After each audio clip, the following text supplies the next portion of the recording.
नमस्ते प्रणाम, मैं आपका अपना ठाकुर प्रखर सिंह और रात के 10 बज चुके हैं और कहानी का जो सिलसिला है बदस्तूर जारी है। आमतौर पे जब कोई क्राइम होता है, खासकर जब कोई कत्ल होता है, तो पुलिस वाले अपने तरीके से जांच पड़ताल करते हैं, तफ्तीश करते हैं। कोई शख्स होगा जिसके ऊपर पुलिस वालों को अंत में डाउट होगा। डाउट होने के बाद फिर उससे पूछताछ होगी, उससे तफ्तीश की जाएगी।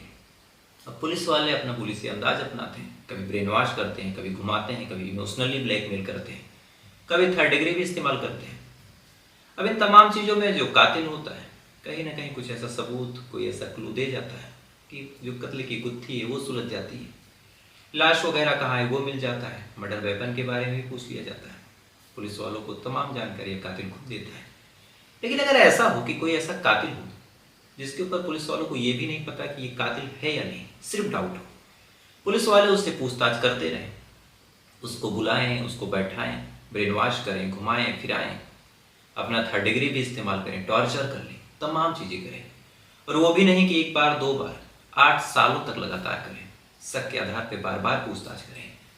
लेकिन पूरी पूछताछ में, पूरी तफ्तीश में, तमाम थर्ड डिग्रियों में जो कातिल हो, यानी जिसके ऊपर डाउट हो, जो सस्पिशियस हो, वो कोई ऐसा काम या फिर कोई ऐसा सबूत, कोई ऐसा बयान, कोई ऐसी चीज़ बोले ही ना जिससे पुलिस वालों को ये कन्फर्म हो जाए कि कातिल यही है। तो फिर पुलिस वाले करें क्या? आज की कहानी एक ऐसे शख्स की कहानी है जिसको पुलिस वाले 8 सालों तक टटोलते रहते हैं अपने अपने अलग अलग तरीकों से, लेकिन ना तो अपना मुंह खोलता है, ना ही पुलिस वालों को कोई सबूत मिलता है। तो पूरी कहानी क्या है आपके सामने प्रस्तुत है। कहानी साल 2010 की है। कहानी दिल्ली में एक जगह लगती है अलवर, और इसी अलवर में एक गाँव है तप्पूकरा, और इसी तप्पूकरा में रहने वाले एक शख्स जिसका नाम है कमल सिंगला। कहानी इसी कमल सिंगला की है। दरअसल साल 2010 में इसी तप्पूकरा गांव में एक शख्स जिसका नाम है कमल सिंगला ठीक ठाक बिजनेस करता था। 22 साल इसकी उम्र थी। इसी 22 साल की उम्र में इसने कंस्ट्रक्शन का काम शुरू किया। 2010 के हिसाब से ठीक ठाक पैसा कमाता था। गांव का मामला था, तमाम लोग इसको देख के खुश होते थे कि 22 साल की उम्र में इतना अच्छा खासा पैसा कमा रहा। देखने में हैंडसम था, इस वजह से कई लड़कियां भी इसे पसंद करती थी। एक लड़की ऐसी थी जिसका नाम था शकुंतला, वो भी इसे पसंद करती थी। शकुंतला को ये भी देखता है, ये शकुंतला इसको देखती है। दोनों एक दूसरे को पसंद करते हैं। पसंद करने के बाद दोनों के बीच बातचीत शुरू हो जाती है। बातचीत का सिलसिला आगे बढ़ा, मुलाकातों में बदला। और साल 2010 में उस हिसाब से मोबाइल फ़ोन वगैरह सस्ते नहीं थे, तमाम चीज़ें बड़ी महंगी थी। तो जब कमल सिंगला और इस शकुंतला को बातचीत करनी होती तो या तो पत्र के माध्यम से करते, लेटर लिख के, या तो एक दूसरे से मिल के बातचीत करते। अब दोनों ही सूरत हाल में फिजिकल कांटेक्ट जरूरी था, यानी एक दूसरे से या तो सामने से मिले, या तो लेटर भी देना है तो सामने से ही देना है। तो गांव का मामला कुछ दिनों तक तो ये चीज़ दबे कुचले शब्दों में चलती रही। लेकिन जब दोनों का प्यार परवान चढ़ा तो गांव वालों ने जब नज़र रखी तो उन्होंने देखा कि गांव के एक लड़के और एक लड़की के बीच ऐसा कुछ चल रहा। गांव वालों ने फौरन दोनों के परिवार वालों को इत्तला कर दिया। अब परिवार वालों तक बात गई तो उनके परिवार वाले अच्छे खासे नाराजगी की कारण रीज़न भी था, वजह थी। जो कमल सिंगला था वो दूसरी जात का था, जो शकुंतला थी वो दूसरी जात की थी। अब शहर का मामला होता तो ये चीज़ें शायद मायने ना रखती, लेकिन गांव के लिए उनकी जाति, उनका धर्म, उनका गोत्र, ये चीज़ें तब भी मायने रखती थी, आज भी मायने रखती हैं। लिहाजा जब दोनों के परिवार वालों को पता चला तो दोनों के परिवार वालों ने इस रिश्ते का विरोध करना शुरू किया। कमल सिंगला के घर वालों ने उनको डांटना शुरू किया, शकुंतला के घर वालों ने शकुंतला को मारा पीटा। आलम यह हुआ कि दोनों परिवार चाहने लगे कि दोनों का रिश्ता खत्म हो, गांव वाले भी चाहने लगे। इधर कमल सिंगला और शकुंतला एक दूसरे के प्यार में पागल, दोनों एक दूसरे को छोड़ने को तैयार नहीं। कुछ दिनों तक घर वालों ने रोक टोक लगाई, लेकिन जब लगा कि अब दोनों नहीं मानेंगे और मन में एक डर बैठ गया कि कहीं ऐसा ना हो कि इधर हम लोग रोक टोक लगाते रहें और दोनों कहीं भाग जाएं। चूंकि कमल सिंगला ठीक ठाक कमाता था तो भाग के लेके अगर चला जाता तो वापस आने का भी कोई चांस नहीं बनता था। लिहाजा लड़की पक्ष जो था वो थोड़ा सा कमज़ोर पड़ता है और सोचना शुरू करता है कि अगर लड़की भाग गई तो बड़ी बदनामी हो जाएगी। तो यही तमाम चीज़ें घर वाले सोचते रहे। इसी दौरान कुछ ऐसे लोग थे जिन्होंने सलाह दी कि अगर शकुंतला की शादी कर दी जाए तो पूरा बवाल ही खत्म है, शकुंतला अपने ससुराल चली जाएगी, कमल सिंगला घर पे रहेगा तो कर ही क्या लेगा। अब शकुंतला के घर वालों के आइडिया जम गया। साल 2010 के लास्ट आते आते तो शकुंतला के रिश्ता देखा जाने लगा। अलग अलग जगहों पे लड़के देखे गए, अलग अलग लड़कों से बातचीत हुई और इसी बीच एक जगह लगती है समाल खान, और वहीं पे एक परिवार था। परिवार के मुखिया थे जय भगवान, और इनका 25 साल का बेटा रवि कुमार।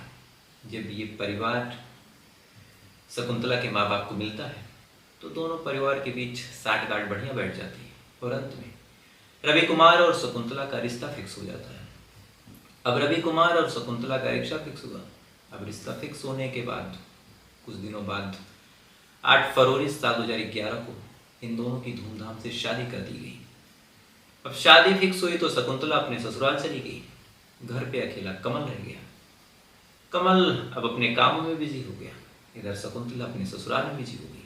वक्त धीरे धीरे आगे बढ़ा और 8 फरवरी से शादीशुदा जिंदगी आगे बढ़ी और मार्च महीना आ गया।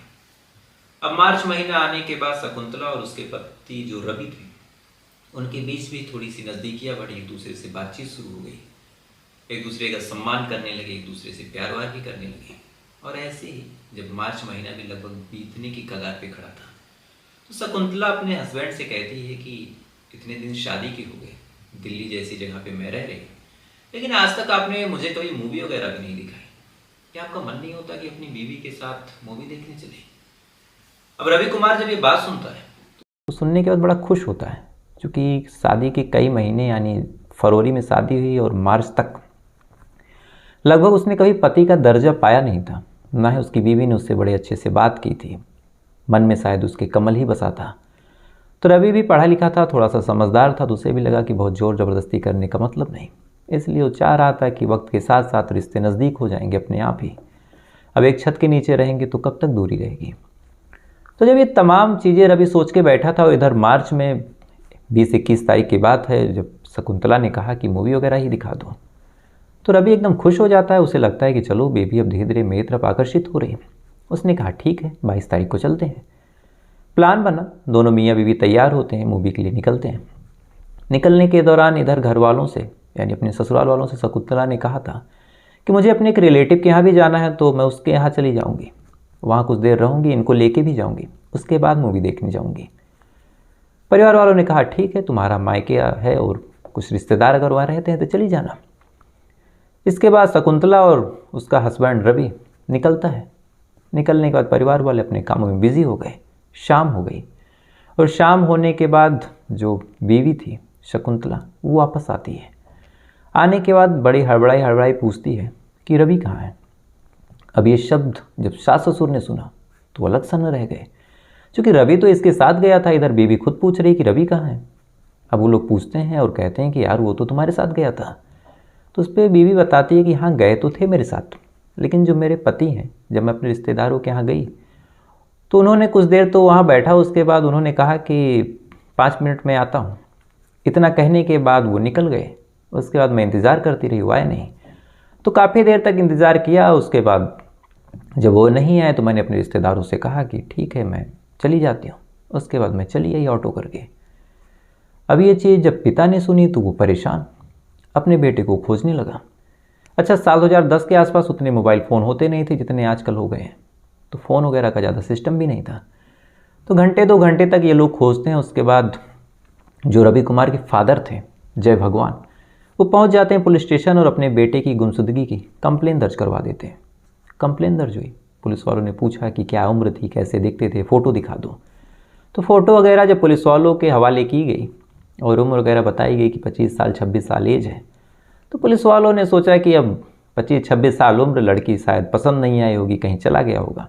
बहरहाल कौन इतनी सिरदर्दी पाले।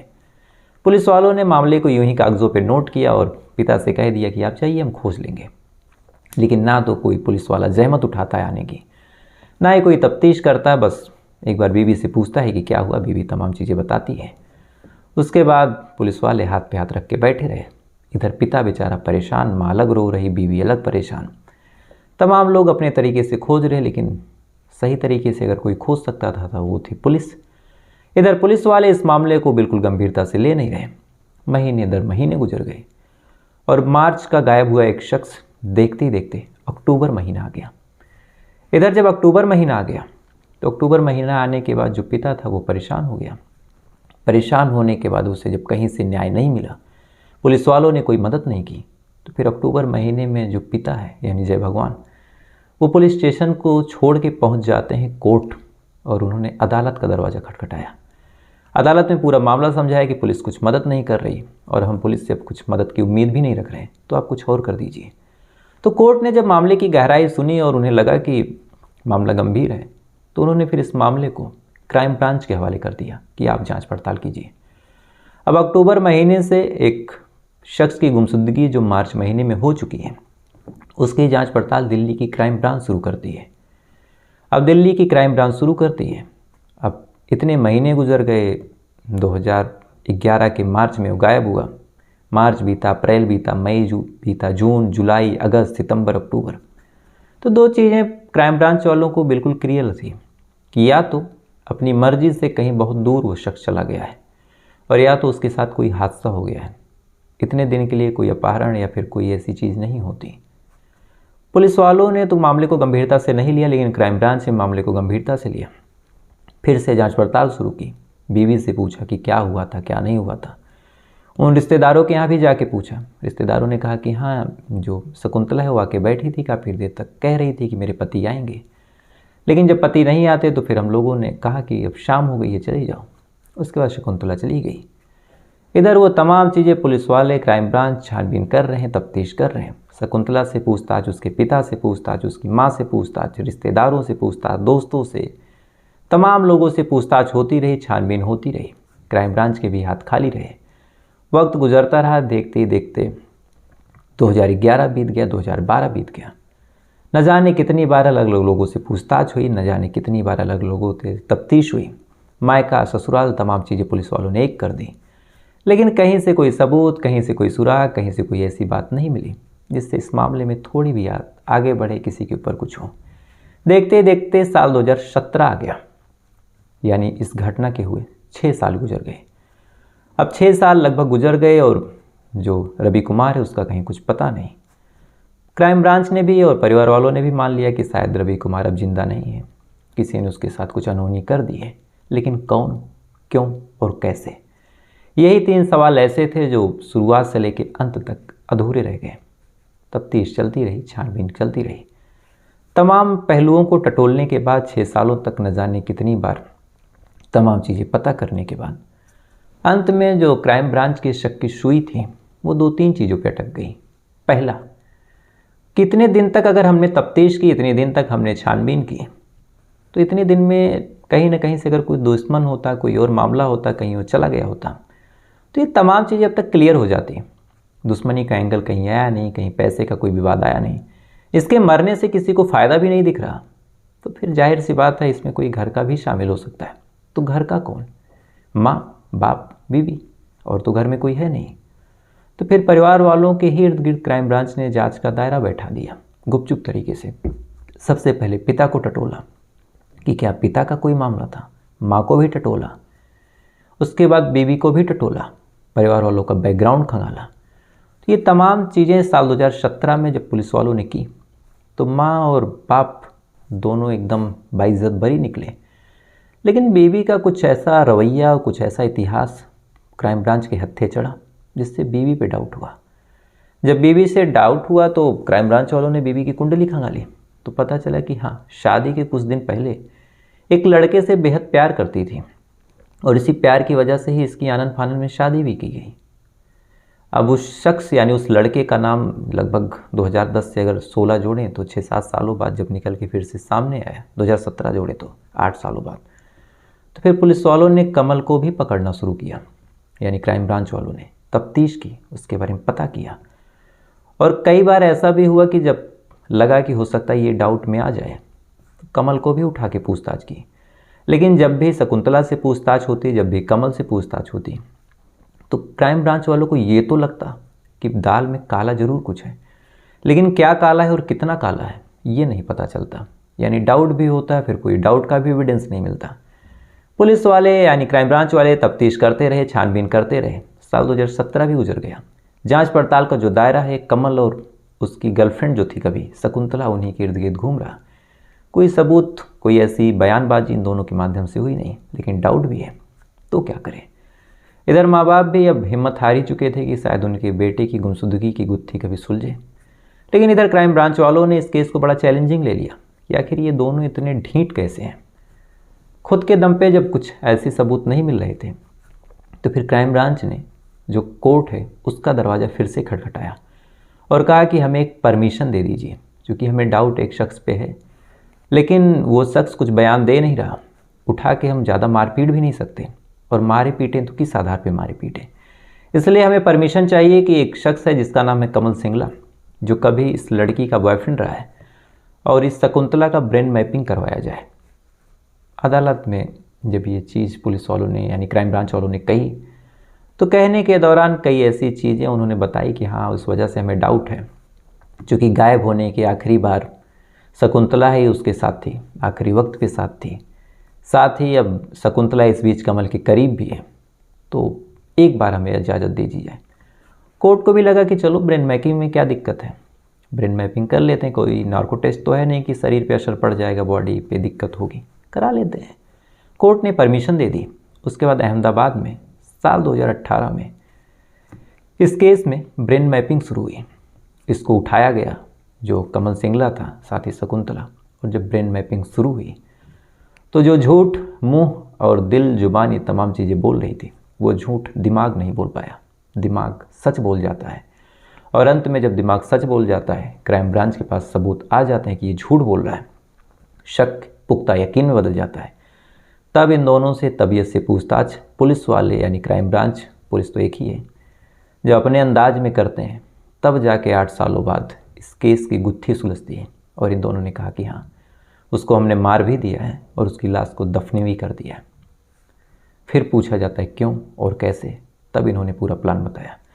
दरअसल कमल और शकुंतला एक दूसरे से बेहद प्यार जब करते थे, उसी दौरान जब रवि से शादी फिक्स हुई तो शकुंतला कह रही थी कि चलो हम तुम भाग चलते हैं, लेकिन कमल कहता है कि अगर तुम भाग भी चलोगी तो परिवार वाले परेशान करेंगे, खोजेंगे, फिर पकड़ के लाएंगे, फिर कहीं तुम्हें शादी के लिए परमिशन करवाएंगे, फोर्स करवाएंगे। इस वजह से ऐसा करते हैं कि तुम शादी कर लो। अब ये बात जब बॉयफ्रेंड ने बोली तो गर्लफ्रेंड तो एकदम तमतमा गई कि ऐसे कैसे। उसने कहा नहीं, तुम शादी करो, मेरे पास प्लान है, लेकिन एक काम करना, क्योंकि तुम्हारे ऊपर सिर्फ मेरा हक है, तो अपने हस्बैंड को कभी छूने मत देना। इतना कह के वो शादी के लिए हाँ करवा देता है। शकुंतला राजी मन से शादी कर लेती है। शादी करने के बाद अब इधर जो कमल सिंगला है वो प्लान बनाता है। प्लान में उसका एक दोस्त जिसका नाम है गणेश, उसको भी शामिल करता है, उसका ड्राइवर भी था। शामिल करने के बाद अब तमाम चीज़ें फिक्स, फ़ोन पे बातचीत भी चल रही दोनों के बीच। बातचीत पे वो कहता है कि चलो शादी हो गई, अब तुम अपने मायके आ जाओ और कभी अपने हस्बैंड को छूने मत देना। 8 फरवरी साल 2011 को शादी हुई। उसके बाद 9 फरवरी को वापस आ जाती है। इसके बाद लगातार ये होने लगा कि विदाई करवाओ, गौना करवाओ। इधर ये कहती है शकुंतला कि नहीं, मेरी कुछ मन्नत है, वो मन्नत पूरी हो जाए तो फिर मैं वापस आ जाऊंगी। अब ये तमाम चीज़ें पति को भी लगा कि ठीक है, मन्नत है, पूरी हो जाए। रवि भी ज़्यादा जिद नहीं करता, कहता है कि रह लो, ज़िंदगी भर तो मेरे ही साथ रहना। मान मनोबल चलती रहती है, और अंत में मार्च महीने में ही जो शकुंतला है वापस जाती है। जाने के बाद इधर जो कमल सिंगला उसे कहता है कि इस बार जाना तो अपने हस्बैंड से बहुत पोलाइटली बात करना, बहुत प्यार से, ऐसा लगे कि तुमने उसे पति रूप में स्वीकार कर लिया है। शकुंतला ठीक वैसा करती है, उससे प्यार से बात करती है, उससे कहती है कि आप मेरे पति हैं, मुझे आपका सम्मान करना है, आप जैसे शख्स को पति रूप में पा के मैं धन्य हो गई। अब एक महिला जो अब तक फ़ोन पे ठीक से बात नहीं करती थी, शादीशुदा होने के बावजूद, अब इतने अच्छे से बात करने लगे तो पति एकदम खुश कि चलो शायद अब हमारी जो जीवन की गाड़ी है वो पटरी पे आ गई। लेकिन प्लान में कुछ और शामिल था। ये तमाम चीज़ें जब चल रही थी, उसी दौरान कमल सिंगला प्लान बनाता है और कहता है कि ठीक है, तुम अपने पति से 22 तारीख को बोलो कि तुम्हें मूवी लेके चले। बीवी ठीक वैसा ही करती है। रवि से कहती है कि चलो ये दोनों पैदल निकलते हैं। इधर कमल अपने ड्राइवर गणेश के साथ रास्ते में खड़ा था। दोनों एक दूसरे को देखते हैं। फ़ौरन जो शकुंतला थी रवि से इंट्रोड्यूस करवाते हुए कहती है कि रवि देखो, ये मेरे गांव के भैया लगते हैं, मेरे गांव की हैं। अब ससुराल साइड का कोई आया था, रवि एकदम खुश हो जाता है, फॉर्मली मिलता है। इधर जो कमल है वो पूछता है कि कहाँ जा रहे हैं। दोनों बताते हैं। उसके बाद कहता है कि चलो अपनी गाड़ी से छोड़ देता हूँ। अब ये दोनों पैदल थे, इनके पास कार थी, दोनों बैठ जाते हैं। शकुंतला खुद कहती है कि बैठ लेते हैं। इतना होने के बाद अब ये दोनों लोग कार में बैठ के जा रहे हैं। ड्राइवर और जो कमल है वो बातचीत कर रहे हैं। इसके बाद जिस रिश्तेदार का जिक्र हुआ था वहाँ पे शकुंतला जाती है और कहती है गाड़ी यहीं रोक दो, मैं अपने रिश्तेदार के पास जाऊँगी। गाड़ी रोक दी जाती है, शकुंतला गाड़ी से उतरती है, साथ ही रवि भी उतरता है कि चलो मैं भी मिल लूँ। लेकिन जो कमल है वो टोकते हुए कहता है कि जीजा आप रुक जाइए, मुझे आपसे थोड़ी बातचीत करनी है। अब रवि ने सोचा कि हो सकता है कुछ बातचीत हो, कुछ कहना चाह रहा हो, कोई और बात हो। शकुंतला चली गई, रवि रुक गया।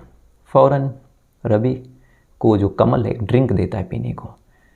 अब ससुराल का मामला, फ़ौरन ये ड्रिंक भी पी लेता है और ड्रिंक में बेहोशी की दवा थी। फ़ौरन रवि बेहोश होता है।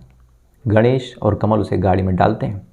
डालने के बाद गाड़ी में ही उसका गला दबा के उसका कत्ल करते हैं और लाश को अपने ही जहाँ इसका कंस्ट्रक्शन का काम था वहीं पे लाते हैं और गड्ढा खोद के वहाँ पे दफन कर देते हैं। और कंस्ट्रक्शन का जो सामान जैसे गिट्टी हो गई, सीमेंट हो गई, मोरंग हो गई, ये तमाम चीज़ें उसके ऊपर डाल देते हैं। इसके बाद शकुंतला कुछ देर वहाँ रहती है। जब वो बता देता कि काम हो गया तो अपने रिश्तेदार के सामने एक्टिंग करती है कि रवि पता नहीं कहाँ चले गए, उनको आ जाना चाहिए था। शाम होती है, उसके बाद वापस आती है। तब से ये पूरा खेल चलता है। अब 8 सालों बाद ब्रेन मैपिंग के माध्यम से जब इस केस का खुलासा हुआ, लेकिन अब सबसे बड़ा सवाल था कि लाश कहाँ है। लाश नहीं तो कत्ल नहीं। पुलिस वाले जेसीबी वगैरह लेके जाते हैं, खोदते हैं और खोदने के बाद लगभग ऑन द रिकॉर्ड अगर बात करें तो 25 हड्डियों के छोटे छोटे टुकड़े मिले, क्योंकि 8 सालों में लाश लगभग गल गई थी। अब उन हड्डियों को भी चेक करना था कि किसकी है। पता चले हम कोर्ट में लेके जाएं और अंत में हड्डी ही उसकी ना मिले, तो फिर डीएनए टेस्ट कराया गया और जय भगवान जो रवि के पिता थे उनसे डीएनए मैच हुआ और पता चला कि ये लाश यानी जो कंकाल के अवशेष हैं ये रवि कुमार के हैं। तो जैसा मैंने शुरू में कहा कि कातिल 8 सालों तक पुलिस वालों को गुमराह करता रहा, सब कुछ फेल हो गया, लेकिन अंत में दिमाग ने ऐसा सबूत दिया कि केस सुलझ गया। तो फिलहाल ये थी पूरी कहानी।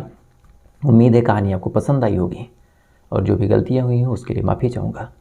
तो आपसे कल फिर मुलाकात होगी किसी दूसरी सच्ची कहानी के साथ। तब तक अच्छे रहिएगा, खुश रहिएगा, अपना ख्याल रखिएगा, अपने देश का ख्याल रखिएगा।